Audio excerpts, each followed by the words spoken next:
YouTube ప్రేక్షకులకు నా నమస్కారం. ఇది కనిపించేది ఒరిజినల్ మరుగుమందులో కలిసే చెట్టమ్మ. దీన్నే జిల్లడుగు చెట్టు అంటారు. ఎడిపోయిన భార్యాభర్తలైన, ఎడిపోయిన ప్రేమికులైన మరియు మీరు కోరుకున్న వ్యక్తులను మీ వశం చేసుకోవచ్చు.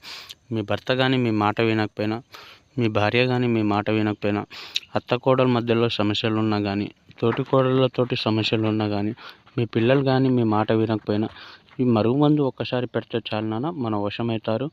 స్వయంగా మా చేతులతోటి మేమే తయారు చేసి ఇస్తాం నాన్న. ఎలాంటి సైడ్ ఎఫెక్ట్ ఉండదు. స్వయంగా మా చేతుల ద్వారా మేమే తయారు చేసి ఇస్తాము. ఎలాంటి సైడ్ ఎఫెక్ట్ ఉండదు. ఒక్కసారి పెడితే చాలు నాన్న మన చెప్పు చేతుల్లో ఉంటారు. ఒక్కసారి పెడితే చాలు నాన్న చెప్పు చేతుల్లో ఉంటారు. ఇది ఎలా వాడాలంటే, ఇది చెప్పులకు కానీ, బట్టలకు కానీ, తలకు కానీ, వాళ్ళ ఒంటికి కానీ, వాళ్ళు ముట్టుకునే వస్తువులకు, తినే వాటిల్లో, తాగే వాటిల్లో పెట్టొచ్చు నాన్న. స్వయంగా మా చేతుల ద్వారా మేమే తయారు చేసి ఇస్తాము. కావాల్సిన వారు గురువు గారికి కాల్ చేసి మీ సమస్య ఏంటో కనుక్కొని